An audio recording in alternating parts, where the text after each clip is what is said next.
So if you don't know, then you'll know by now that I use the iPad primarily for, I mean, not the iPad, the iPhone to record almost all my videos, unless it's a screenshot, and then I do it on the MacBook or I'll screenshot on the iPad. But when I want to show all the devices, that's been the challenge because I don't have multiple cameras, nor do I want to set up 4 different things, screening, and have to do a bunch of editing. So I'm just trying this out. I don't think it's going to probably work.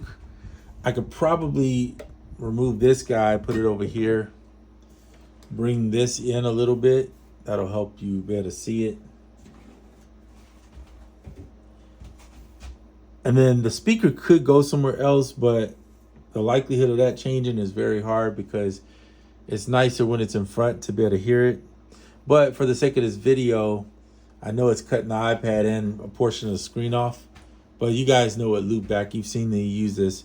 So I can run the, if I run the iPad through the MacBook, there's 2 good features that it has. One, I have the ability to, if you watch the computer here and then look down here, you might be able, in fact, let me minimize that so you can see. Can you see the mouse is here? Then I can go, and now the mouse is up here on this one. Can you see it right there? So I can, because they're next to each other, I can go between the 2 and drag and drop stuff, which is like a universal type thing, being able to do that. It really helps. You can also use the iPad as a controller, which is nice. If you want to play if you don't have a keyboard, but you want to play some keys here, you can definitely do that. I use AUM probably the most. There's one really good app. I think it's called Xequence, if I'm not mistaken. Yeah, so Xequence has pads and keys. I haven't used this a lot, but here, let's do the pads portion. But since I do own it and bought into it, why not just open it up?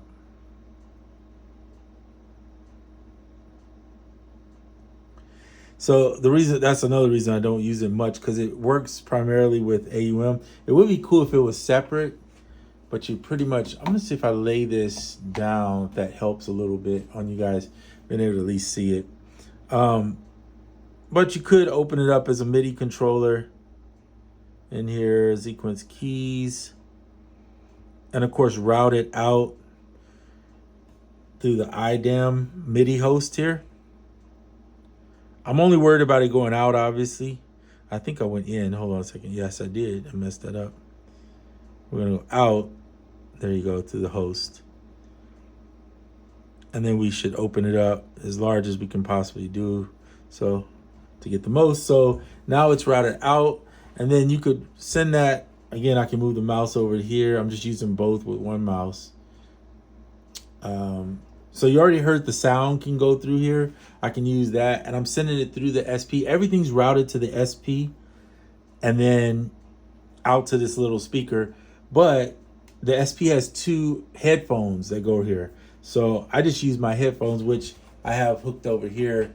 They're just hanging on this little. So if I need to, like for families here, and I don't need to have all that going on, I can just switch over to that. And so this is cool because one of my favorite keyboards on iOS is this one, for playing stuff. Partly because it does have the velocity ability up and down, but it also has the mod and pitch wheel, which is nice. And it's like pretty much the size of what you would get with a 25 key keyboard. Now I have the MPK Mini Plus that will be here probably Sunday. I'll have it back on the desk. But anywho, in the meantime, I want to open up Ableton. I'm going to open up Ableton real quick. And then what I'm going to do is figure out a way to make sure that it can see the MIDI controllers. So I'm going to do this little reskin, go audio. Let's go to MIDI. And so it can see the iPad and it's already hooked up. So I should be able, in theory, to pick some chord. Let's pick a sound. We'll just go Arteria. Drop it in. Then I'll pick a sound from the bank. Sorry if I'm making that shake by moving the boom there a little too much. I'm hoping too to get a boom extension that will not be connected to the table. So that way it doesn't, first of all, I could probably get more extension of where I want it to be. And with the table one, it's kind of it's always in the way, it feels like. I can't really move it too much. I'm just gonna pick a sound that I like. Let's see. Let's find some sound.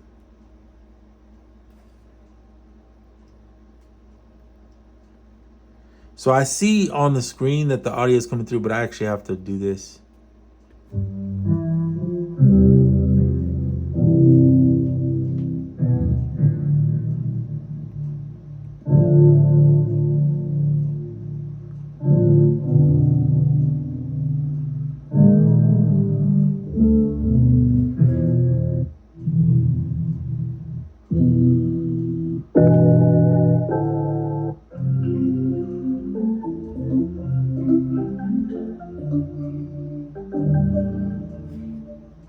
And if I had the 12.9 or even that newer one, the 13, I'm sure I would have even more real estate on here to be able to play and maybe be able to get a third octave in here. I thought you can reduce, oh yeah, there you go.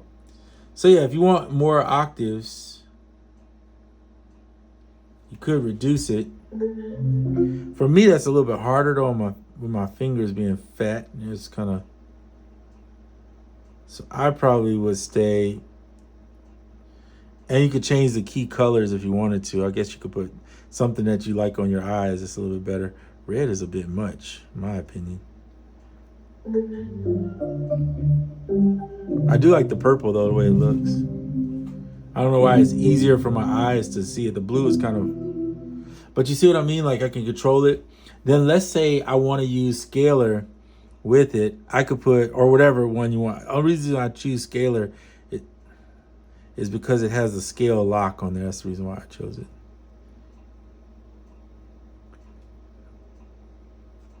Let's see.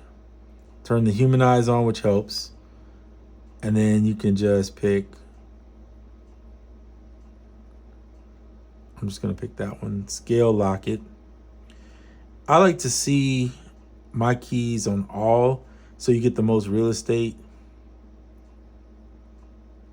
Oops, didn't mean to do that. There you go. All right, so there they are. Of course, you can always try to play it here. Now, what you're going to have to do for this one to work is go out to there and then send the in from the from Xequence. And then you're gonna have to turn the out off here, or you're gonna get, you might get double triggers. So turn that off.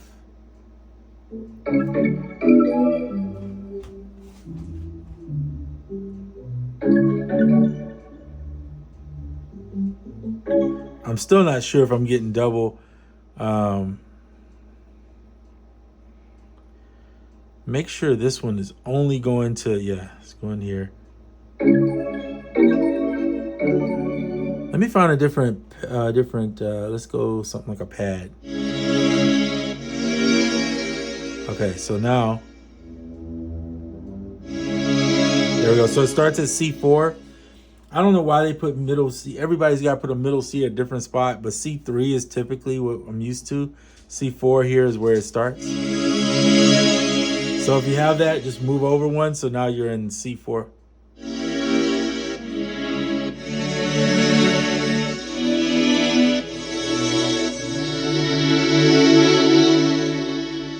Boy, that sound is loud.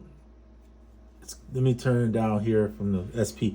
That's a good thing about having the SP as the controller, is you can just turn it down over here. It's quicker.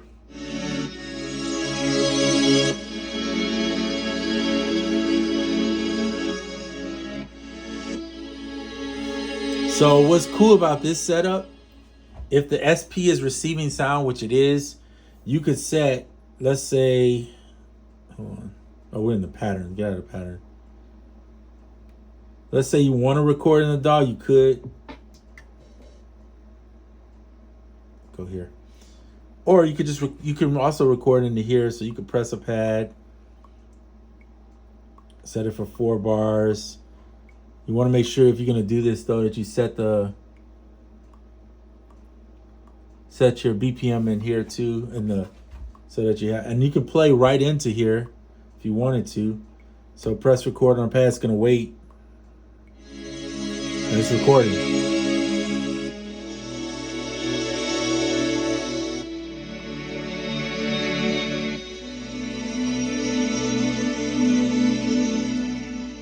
There you go. Now watch. You have it.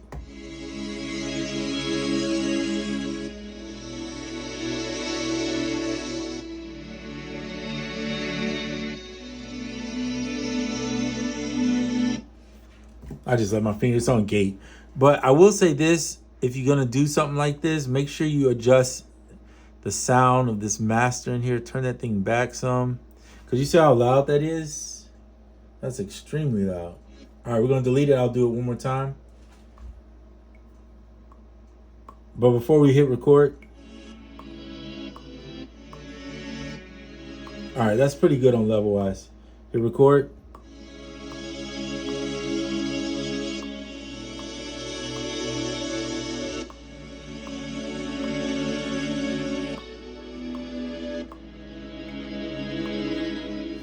There you go. Now it's a little low, but it's better than what it was. You just got to figure out your levels. That's on anything though.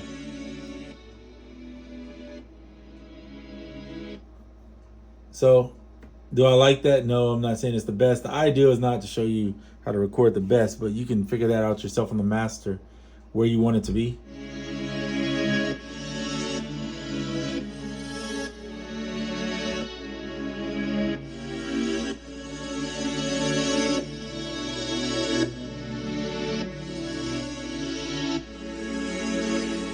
Right, to get your recording done. So this is pretty cool setup.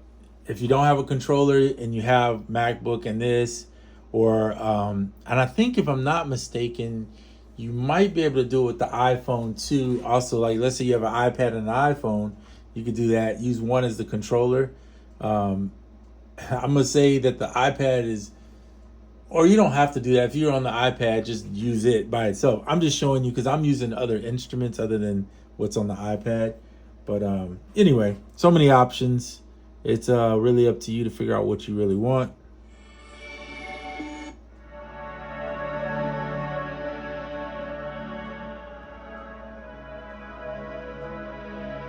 But the cool part is being able to record into the SP. And then you get the SP effects if you want to use that. You can even record into the SP and then send it back into here. You can't do it at one time though, it'll bleed through the sound, but you know, that's an option. The other thing is you can record into your DAW directly. So if you don't even have an SP, that's not something that you're interested in right now, but you have the iPad and the MacBook, you can set the trigger in here to go record.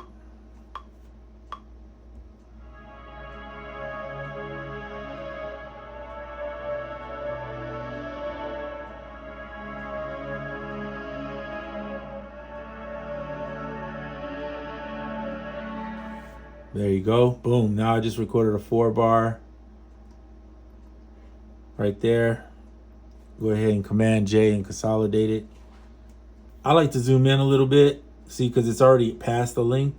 So I'm going to go bring that back again and hit Command J, consolidate. So now you have a 4 bar.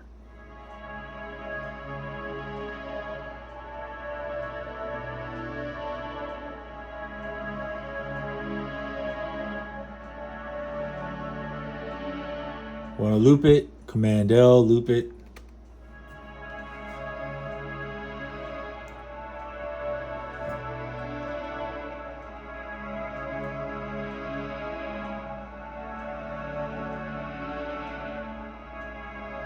So now what you could do is you can bring that into here.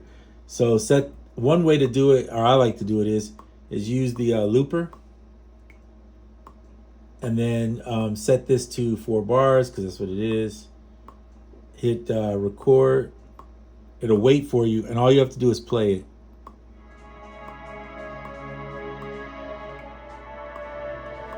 and it will record it on time for you.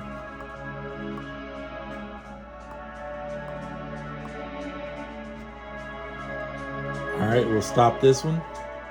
And that's it playing through there now.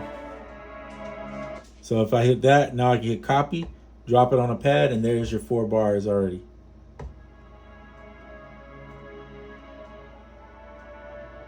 Press loop, and it'll loop that.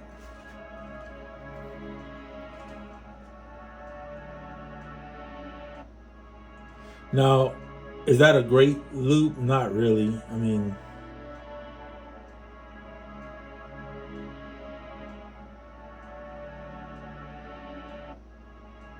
because you can see it kind of chops at the end a little bit. Let's see.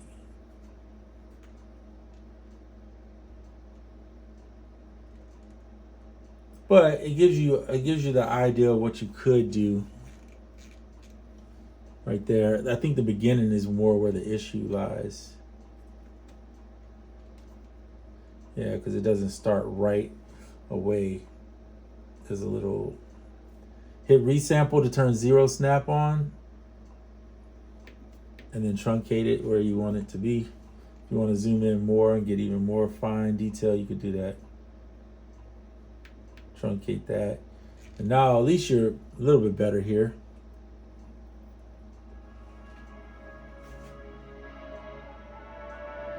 If you want it louder, just normalize it or stack it. Stack it's better, but that's a little bit better. Pads are really challenging to me to get in the SP and loop, because it doesn't play all the way through it. So what you would have to do is, instead of using looper at that point, either you go in and just do a like this, where it's just record. Instead of setting the bars, set them to infinite.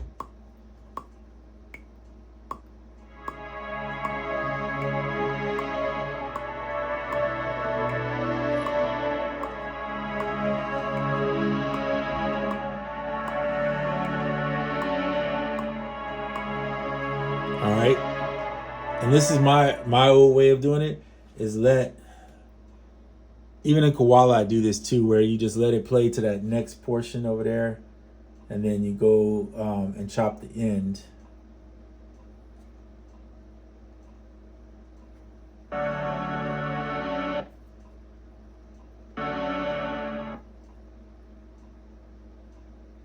Go ahead and do your 0 snap, so that way you don't have to.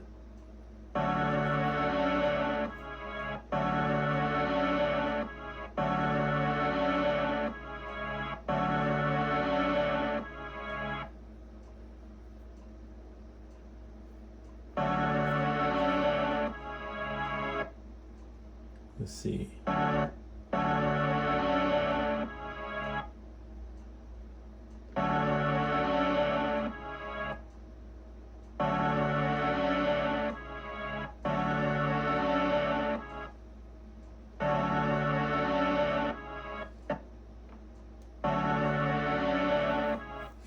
So that's one way. Truncate that.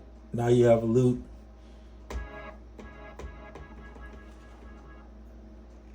Zoom out. Turn the gate off.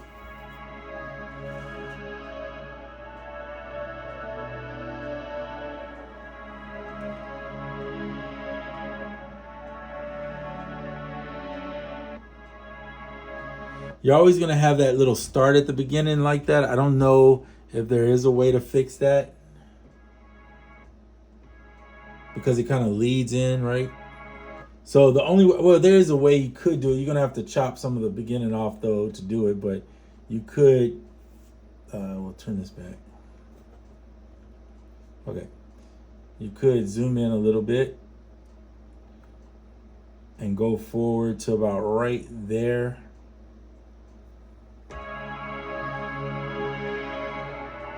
And take the little fade off at the beginning off.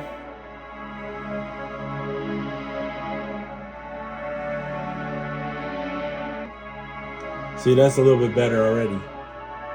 Truncate it right there. And now it's a little more cohesive. And there's your 4 bars. If you want to do the beat stretch or whatever to get it, I don't know why I have it set to 80. I don't want 80 anyway. Oops. Shift tempo. Exit that. 78. That's where you want it.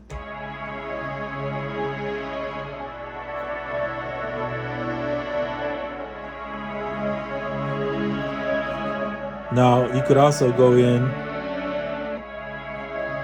and use the pads. Send it out, or not in, out.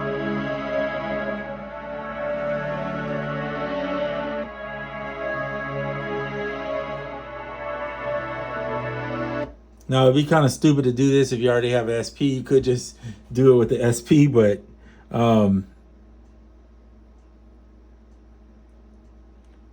yeah, I mean, it'd be kind of, I don't see the point of it. And they do have it mapped though here. So Digitac. So see, they have like even some hardware in here. BMaker 3. Digistix is a Digitac is a piece of hardware, right? So you could do that. Elastic drums, fractal bits even. That's cool. A bunch of the gadget stuff, Groovebox, the Electro Vibe, the MV, the Nano. They got patterning 2. I guess they'll soon update, I'm sure, for patterning 3. Segments, soft drummer, computer. Interesting they don't have it. Maybe they haven't updated in a while, but it'd be cool to see them put Koala in there. I guess they don't really see the purpose of it because Koala has kind of pads itself. Maybe that's why they did that. I don't know. Yeah, but pretty cool that you can do that if you need it. Factory, user, factory. Oh, interesting that you can map it. If you want to use this type of thing, I probably wouldn't use it, but you can use it. No purpose in me showing you. It's the same. It works the same, but you can see how you do that. And then if you're gonna do drums, and let's say you're doing them in your DAW, because you want to use, for whatever reason, you want to use something in here. Let's see, drum rack. You can find a drum rack that you either made or build your own drum rack, I guess, if you wanted to. Let's use one of their drum racks, and I never use their kits or anything. Let's use a 909 kit, I guess. Which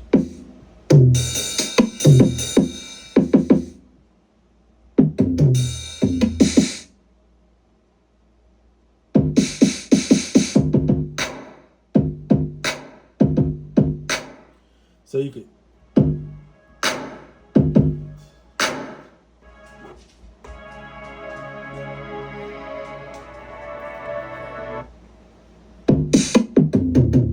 but all your drums can be controlled in here too. So you could do it with the keys. You wouldn't even have to buy the pads if you don't want to deal with that. You could just use the keys to control it.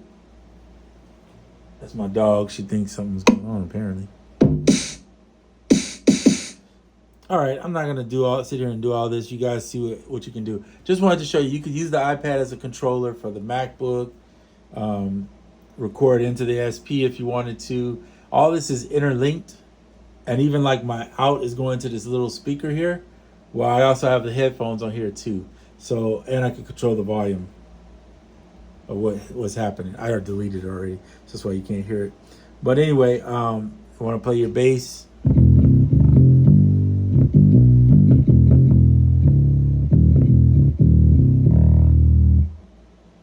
And then, if I'm not mistaken, you can have 2, yeah.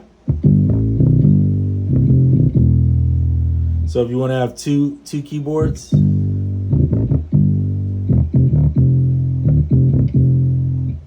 there's your octaves, or go back to the single. So Xequence AU keys is a cool controller to use in iOS. There's other controllers. I know this thing is probably shaking every time I hit this table. I feel like it is. Maybe I'm not. It's not. But anyway, this little combination of things here, to me, are enough. Of course, I prefer to have physical keys. It's just the way I play. Some people like touchscreen type stuff. for playing, and it's a little bit harder for me because I don't feel it. It's a different vibe. But to be able to do that, play your chords in from scalar, or get on here and play other stuff like that. Okay, well, that is it for this video. Just wanted to show you some cool things you can do with this particular setup I have. If you don't have the setup, take the parts and bits that you do have and work within that. And yeah, as time goes, you'll grow and get more stuff, and you'll find other ways to use it. Gotta put this cable up, keep leaving it out. So hopefully I didn't make this video too shaky with this new desk. I got to get used to things. Feels like it's not as stable for hitting on it. I haven't really even tested it too much with drumming on it with a camera going. But yeah, I'm planning on changing this little camera holder out though, so that way it doesn't move so much. Okay, this video is way farther than what I wanted it to be, or longer, I should say, than what I wanted it to be. If you got any questions, drop them in the comments. If you got any things you'd like me to try, I'll definitely be willing to try it on, on whatever I have here at least. And then that's it. I'm out.